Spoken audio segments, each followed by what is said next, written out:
Hello, I'm Rob the art teacher. In these short videos I will share art tips, art projects and lesson ideas for you to try at home or in the classroom. In today's video, which I've called the Bowerbird Paradox, I'm talking about art composition. Specifically, I'm talking about what happens when we compose by colour. As we know, composition is how we arrange the different parts of an artwork. And whether we're painting or making a collage, taking photographs or creating an assemblage sculpture, we're usually working out how to arrange many parts together into one unified whole. Today we will look at one composition method based on colour, the Bowerbird composition rule and its inherent paradox. To get a sense of what this composition rule is about, it will be helpful first for me to answer a couple of questions. What is a paradox? And what has a bowerbird to do with making art?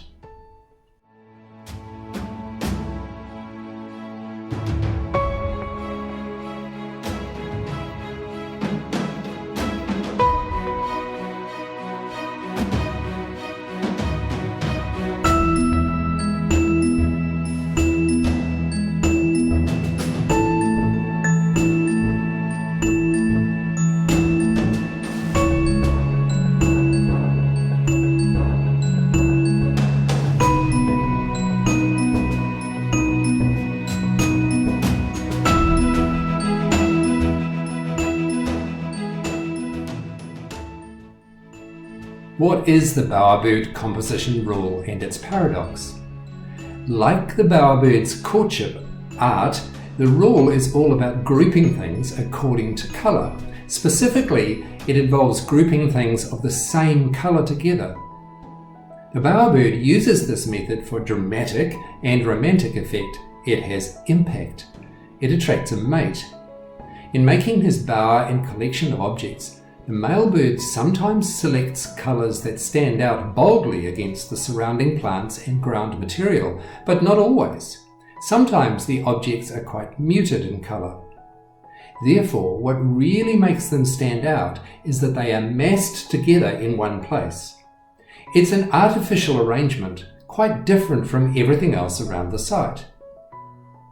The bowerbird rule of composition then is about this mass of objects with a similar colour. It says that when we cluster together similar looking objects, we can achieve a strong visual impact, a dramatic impact. Where's the paradox? Remember, I've called this the Bowerbird paradox. The paradox is that we think this is all about the similarities, but it's not. Well, not for humans. When we create a cluster of similar objects, our eyes start looking for the differences. So by creating a group of similarities, we also create an emphasis on the differences between each of the objects.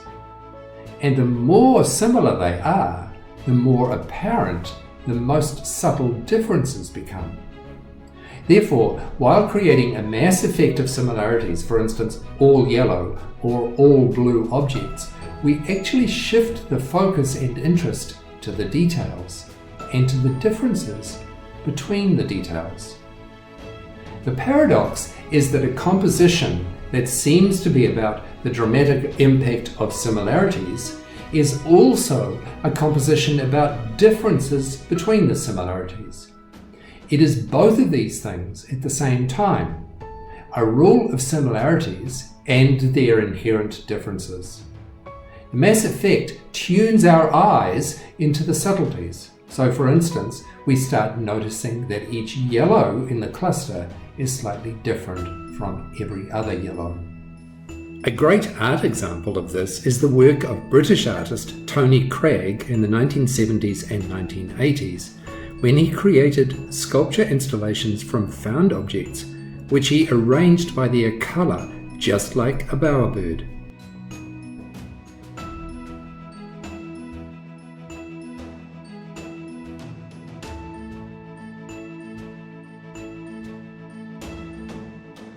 Before we look at some activities, let's review. What we've observed is that when we create an art composition using the impact of a mass of similarities, the paradox is that it makes us notice the differences.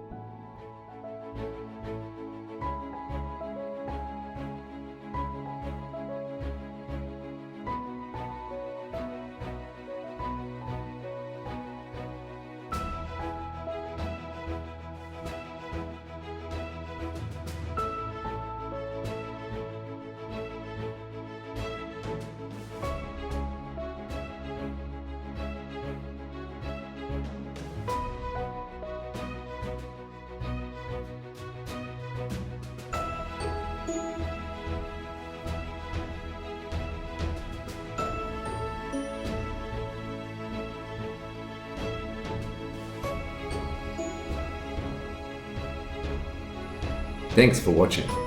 If you enjoyed this video, be sure to click like and share it. If you want to see more short videos with art tips, art projects and lesson ideas, please subscribe to my channel, Rob the Art Teacher.